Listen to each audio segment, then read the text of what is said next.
Okay, hello everybody. We're finally getting up to part 5. We're making some progress in this series now. So part 5 is ontological mathematics and the theory of everything. Part 5, the mind and the brain, consciousness and God explained. Can we explain those things? Yes, we can. So let us proceed. So what is mind and what is God? All right. So remember, mind is base existence in idealism. Mind is base existence in ontological mathematics, yes? So existence is the singularity, right? It's this unextended domain, this frequency domain, which is composed of monads, which are instances of complete sets of basis circlings, which are themselves each basis thoughts, yes? Okay, so that's what the singularity is. And it is a singularity of mind. It's not a physical object like a piece of dirt or a rock or anything like that. This is unextended substance. It is mind, and that is what base existence is. Okay? Right, so minds are monads, and monads are, of course, called souls. A unit monad is a mind, which is an instance of the mathematical spectrum of circlings, okay, as we have been through in the previous parts, yes? All right, so minds or monads are default non-local. So that's because in the singularity, everything is local because everything is on top of itself as a structure of mind. There is no spatial extension per se. Spatial extension is a so-called illusion or a property of the extended domain, the material domain of space-time. In the frequency domain of base existence, this is an unextended substance of mind. Everything is all together, all at once. You could call it bosonic. It's a bosonic system, whereas space-time is fermionic. It's spread out and things don't fall on top of each other, right? There's electron repulsion between your hands. Your hands repulse each other. You repulse yourself with another body. If you push against another body, a beautiful woman say. Whereas the singularity is bosonic. Well, it is photons actually. That's what it's made of. It's actually made of electromagnetic energy. That's actually what a circling is. A circling is base electromagnetic energy. And it's bosonic, yeah, so everything falls on top of each other. It all exists in one singularity. So everything, therefore, is local, and therefore you have a built-in explanation for entanglement and action at a distance and so-called quantum spookiness. All these things are built in.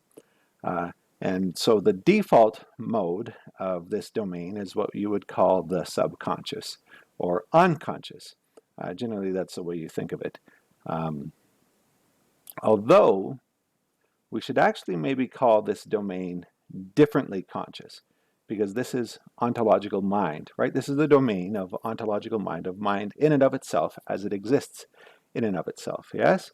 So we should actually call it differently conscious. It's unconscious relative to us, relative to the human consciousness, simply because we're not aware of it and we don't operate sort of in that mode. We're very much in the space-time domain, where we're operating, fermionically as separate beings, so to speak. Yeah, we don't, have immediate access to all other minds and all other processes in the universe, like occurs in the singularity, right? But the mind, in and of itself, the ontological mind, certainly does have such access, universal access to itself, right? So we would call that actually a different type of consciousness, rather than calling it unconscious or subconscious. It's simply different than the human consciousness, which we will get into in a bit here. So let's ask a question, actually. So what would the property then of this ontological mind, of the singularity, be? Would it be less conscious than itself? Or would it be more conscious than itself? Or would it be equally conscious to itself, right? So of course, consciousness comes from language. That's how consciousness is created, is built up. We will see that in terms of human consciousness. I'll explain that in a few slides here. But if language is the mediator and the vehicle of consciousness, and it is, then if the mind in and of itself and is its own language, then how conscious of itself is it going to be? Well, it's going to be equally conscious to itself, right? But if this language that it is conscious of is itself and is base existence, then is this minimally conscious or maximally conscious? If its consciousness is its own language, then of course that equates it to it being totally maximally conscious, because it is itself, right? So what do we call this? What would we call such a structure or such an entity, so to speak? So let's go over that again. So consciousness is language is the mediator or the creator of consciousness. So the ontological mind is itself in itself, its own language. It is its own language of mathematics, of ontological mathematics. So it knows itself and it is itself. So that means it has to be perfectly equally conscious to itself. But this is base existence. This is base existence as it is in itself. And therefore, would this be minimally conscious or would it be maximally conscious? If it's equally conscious to itself and it is what it is and all that exists, then it of course has to be maximally conscious. It's maximally conscious, totally maximally conscious. It seems unconscious to us because in fact we don't understand it. And so we just say, well, it's unconscious processes. In fact, it in and of itself is totally maximally conscious. And we simply actually as humans do not have that type of consciousness, and we simply go around calling it the unconscious or the subconscious, right? You see how that has been flipped around? So what do we call such an entity? What do we call such a being which is totally maximally conscious of itself because it is itself of its own language, and language is the mediator of consciousness? What do we call that? That's what we call God. Colloquially, we use that term, right? Other people call it one, and we'll talk about that in a future episode. Other people call it one, but in general terms, we call that being God. So I don't know if you see this or have caught this, but I've just explained in these couple of bullet points so much of esoteric literature. I have explained what they've been trying to explain about what the base existence is. They call it the creator, typically in a lot of esoteric literature, like if you read about Hermes Trismegistus, and them fellows, you get them really struggling to try to explain what base mind is and how it is conscious of itself and of its totality and everything. So I've just done that in a couple of bullet points here. So I've just explained what God is to you. So I hope that was satisfying, because here it is in a bullet point. Okay? You like that? I've explained God in a single bullet point. Well, in a couple bullet points. Well, and maybe in the previous videos too. But anyway, it didn't take that much actually. So what do you think? I'm kind of proud of that. It's kind of neat, isn't it? Should we stop there? I think we can continue. So that's what God is. Okay. So how does mind relate to brain? How does mind relate to brain? So the brain, the physical brain now, is a transceiver of thought energy. So of course I'm talking about this because this is such a big issue in physics and modern science, right? Where they say that the brain creates consciousness. Consciousness is some sort of magical epiphenomenon that is more than the sum of its parts, and it just sort of magically comes out of nowhere and they can't explain it. And modern science has really sort of put human consciousness on this level as if it's just some sort of grand, amazing thing that defines everything about the universe and collapses wave functions and does all those sort of stuff, right? So let's explain what consciousness actually is and how it relates to the brain, okay? So the brain is a transceiver of thought energy. So a transceiver is both a receiver and transmitter of energy. A transceiver will receive energy or an impulse or information. It'll do something and react with that information. And then depending on the outcome of that reaction, it'll send or transmit energy back to the source, right? Now, of course, that can happen in reverse too, vice versa. Yeah. So, for example, the monad, your soul, your base mind, sends energy, sends information to your brain, energy, as thought. Your brain processes what to do with it, and then, depending on that outcome, your brain sends information back to your soul or to your mind, your unextended mind in the unextended frequency domain, as to what happened, and then your soul, your mind continues on from there. What should I do next, right? Yeah, and so that is, of course, then the origin of will and free will, obviously, too, is the mind as an agent. It's a cause, it's a prime mover, a prime cause, and so that's where free will obviously comes from. It's not from the material domain. That's not where free will originates. Free will originates in the monad, in your soul, outside of the space-time domain, in the frequency domain, okay? Because these objects, your soul, your mind is an agent. It is able to act Yes? Okay, so thought energy is received and transmitted. How? It's done mathematically via inverse and forward Fourier transform operations, and I'll demonstrate that coming up in a future video, show you how that works. So for example, do you know how to move your arm? It's such a simple question, but it's really profound. So do you know how to move your arm? You don't actually know how to move your arm, do you? You actually have no idea how to move your arm. What if you had to think of every single muscle fiber and every single nerve that you want to activate, every single nerve firing inside your brain, inside your neural network that connects to every single nerve bundle going down your spinal cord, into your arms, connecting to your muscle fibers, every single muscle fiber that needs to have calcium deposited into it to cause the extraction of the muscle fiber, and how many of that do you want, or how many of those muscle fibers do you want to fire, and in what manner, and I mean, how do you get this rotation even? Like, I have no idea how that rotation is occurring. I'm just doing it. I just do it and it does it. So your conscious mind can't even begin. You can't even begin to handle all of the details of how to move your arm.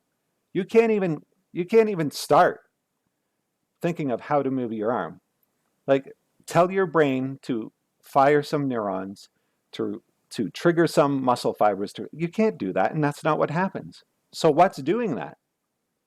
What is doing that then? Well, it's actually the other mind. Sometimes it's called the second mind. It's actually the first mind, but it's the singularity mind that does that for you. Quote unquote God. Yeah, effectively, it's your God, your soul, which is actually your God, right? Your own personal God, your mind that does that. So think of how powerful that mind has to be. I mean, previously in this previous slide, we just defined it, what God is, totally maximally conscious, right? An entity that's totally maximally conscious in and of itself in its own domain. We've just defined God there. I mean, totally maximally conscious means that it knows all, sees all, and can do all, is omnipotent, right?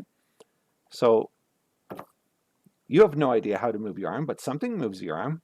So your God basically is listening to you, and you say, move my arm and rotate my fist, and it does that for you. It governs all of the muscle, all of the neurons firing in your brain, all of the muscle fibers, all of that. It governs all that for you and does that all for you. So that's who handles it, is your quote unquote second mind, it's called, but it's actually your first mind because it's actually primary. It's actually existed previous to humans and what we have for minds and our consciousness. This other mind actually, obviously throughout evolution, it's been here, at the beginning of the universe. It's the primary mind, right? So that's who actually listens to your conscious mind and makes these motions for you. Think of a reflex. Who handles your reflexes? Do you have to think about a reflex? If you put your finger on a hot stove, you don't think about it at all. It happens by itself. How is it happening? It happens through the inverse transform here. Some information is sent to your brain through the nerves. That information is processed by your monad that's attached to your soul, that's attached to your brain, and then your monad tells your body how to react through your brain, and then your body reacts by lifting your finger from the hot stove, or from the hot pot or whatever.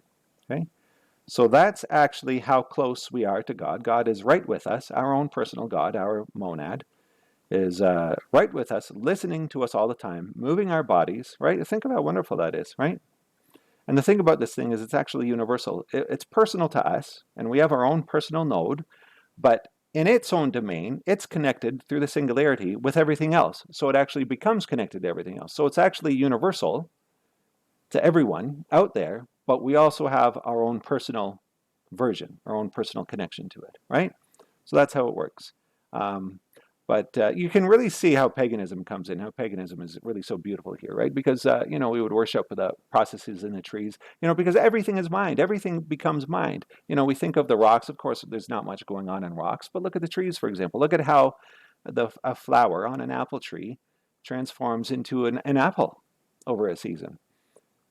In modern materialistic science, oh, that's just a chemical reaction. It's just random. It just randomly does that. An apple flower randomly turns into an apple, and it's just sort of a plain chemical reaction. No, there's actually so much freaking governance of the chemical processes that have to happen to make that work, there's a mind doing that. There's an apple tree mind governing that process and making that happen. And that mind is actually connected to your own personal mind, because in the singularity, everything is connected, because it's a bosonic structure where everything is on top of itself in the unextended frequency domain, right? So yeah, why paganism? Because we're connected to everything like that. You can really see and start to truly understand the depth of your connection to everything outside you. You know, in modern science, everything is dead. Even the apple tree is dead. The apple tree is just a dead chemical reaction that's meaningless, and there's nothing behind it. Although they certainly can't, you know, they just say it's a chemical reaction, right? But for example, in photosynthesis has always been such a mystery because because it should be impossible. In order to get, there's something about photosynthesis, about it being such an impossible chemical reaction that it shouldn't occur, yet somehow light causes the quantum reaction to occur at the basis of photosynthesis to make it work. Well, that's actually mind doing it. That's mind within light actually forcing that process to happen to make photosynthesis happen. Anyway, yeah, so you can really understand why you would, you know, like pagan ideas and the ideas of how we are connected and how we can speak. I've met people who can actually speak with, I mean, it sounds ridiculous, but it's all throughout history. It's all throughout our history, up until the advent of Abrahamism and the takeover of Abrahamism. But it's all throughout history how you could talk with various energetic processes in nature. It's all throughout history. It used to be extremely common that you could just talk with processes as if they're their own independent minds. And in fact, they are their own independent minds out there in nature working. And so what happened with Abrahamism is that was all removed. And now God is just some entity that you pray to and you try to talk to, but you never hear back from. And he's certainly not in the world, because the world has nothing to do with him. He's not really in the apple tree. You know, I've tried to explain this actually to religious people, and they find it very distasteful.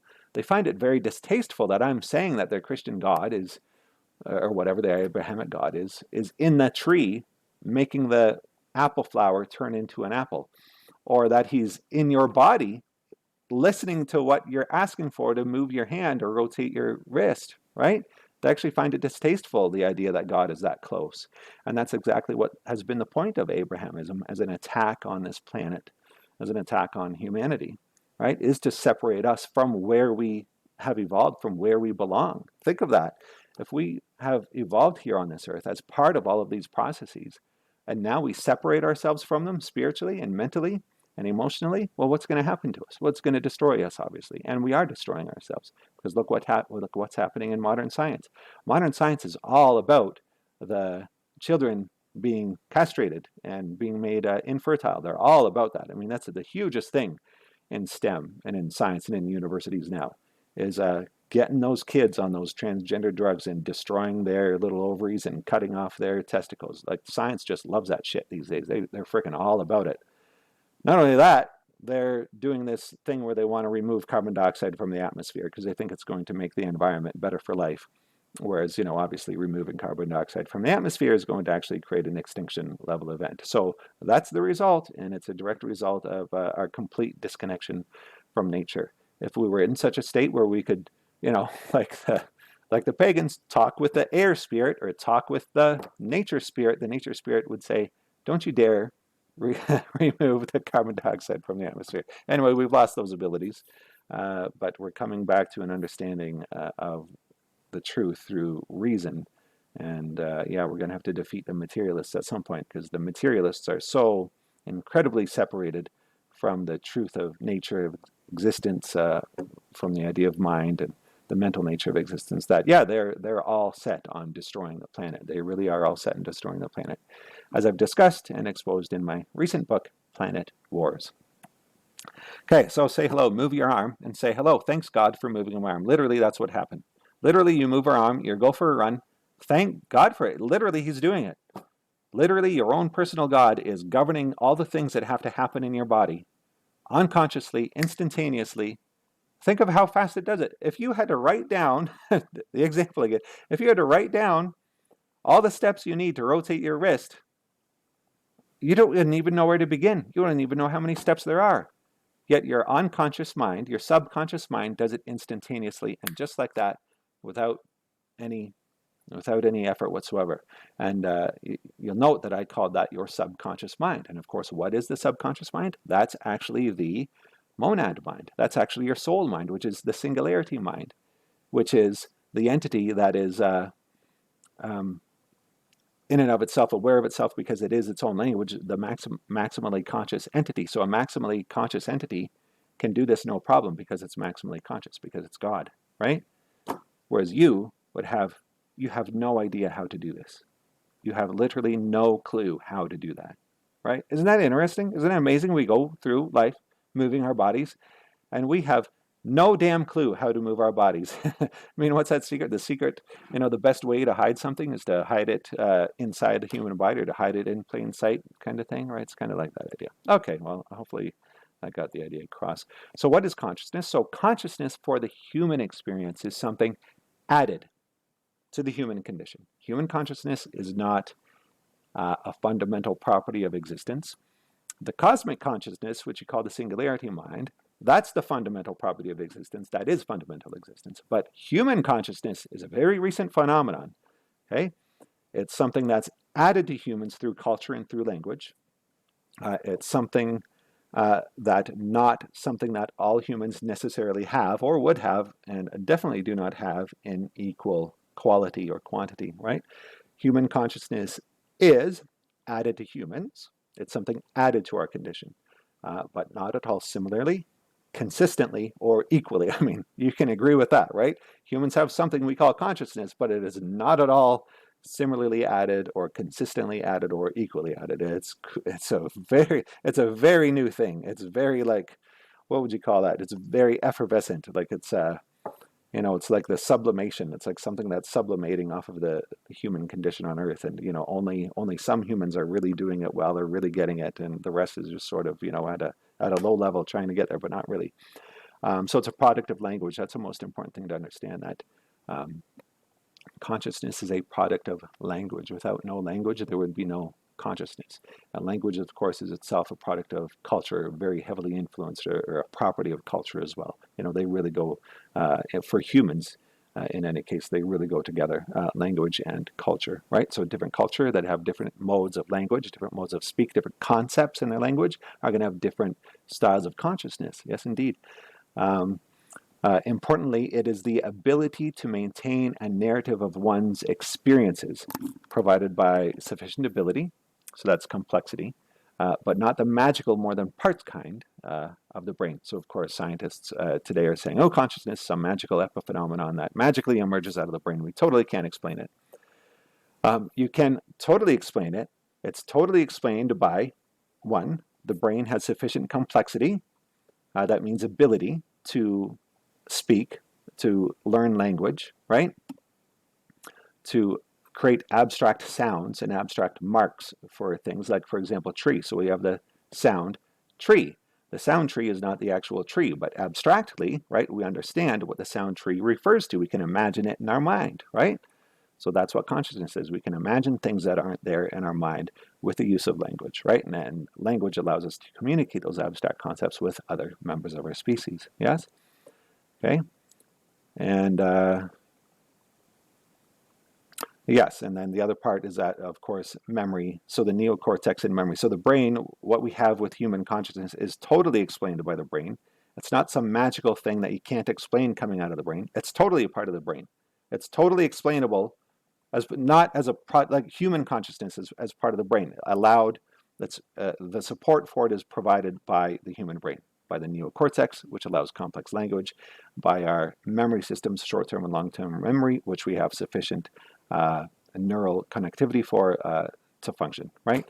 And so the monad outside of space and time is totally able to develop this consciousness with the tool of the human brain inside space-time, right? So it's something that the monad strives for in the context of the earthly and human experience. So you have to wonder, why do that? Well, that's part of the game. We create a universe, and from the singularity where we are all one and maximally conscious, but we create a universe to go into and to become unconscious again and rebuild it, because that's basically the only thing to do, because it's an amazing thing to do, because it's like having children, in fact, right? You raise a child and raise that child to consciousness. And if you're a good parent, you raise it to a good and high level of consciousness, right? And I mean, it's a wonderful thing. You become, eventually your consciousness grows so much that you start to tune in to that so-called cosmic consciousness, but actually the consciousness of your own personal monad, your own singularity. You start to tune into that. You start to become one with it. And when that happens, I mean, this gets all into reincarnation and whether you need to come back and the ideas of Gnosis. So, I mean, we get into deeply esoteric things, which you simply have to face, which, of course, modern science just refuses to, but you have to start explaining these things. And so we do. So what is superconsciousness? So this would be the next level of consciousness above what most humans are operating at. So typically you call this term Gnosis. So here's a little riddle for you. Do you come forth by day and go forth by night? Do you know what I mean by that? Do you know what that means? So it's the ability to maintain sufficient conscious awareness after undocking from the space-time body. So you can practice that process while you're still alive without having to die. You can practice that process and practice getting good at that before you die. And how you do that relates to this little riddle. Do you come forth by day and go forth by night? So you can practice achieving Gnosis in your life. And I think that's what the secret is to achieving Gnosis. I don't think you have to. I think that you still will, even at death, if you've done sufficient work and you haven't done in particular what this riddle means. I think at death you will still, if you're sufficiently awakened to the processes and what the nature of true reality is, you will still achieve Gnosis at death. But before that, you can do more for yourself by practicing the techniques while you're still alive. And you know what I'm talking about. Anyone must know what I'm... Okay, I'll just tell you. By practicing out-of-body experience, out-of-body travel. Just by doing that, learning those techniques and practicing those and becoming good at it, right? So you become good at maintaining your personal conscious awareness during sleep, and then of course that will translate to when you finally die, you maintain that awareness. So smooth operator, excellent high quality inverse and Fourier, inverse and forward Fourier transformability, provided by sufficient ability of the human consciousness to communicate with the monad docked to the brain. Okay, good. So I think that covered everything that I wanted to discuss. The next episode is going to be Part 6, what about physics? We're going to talk about some science finally, get into some more details, okay? I'll show you a little bit more details of how the math actually works. Okay, well, I hope that was useful to you. Oh, wow, I'm really washed out. Poor lighting in here tonight. Okay, well, everybody, have a good night. Very nice to talk with you all. Bye-bye.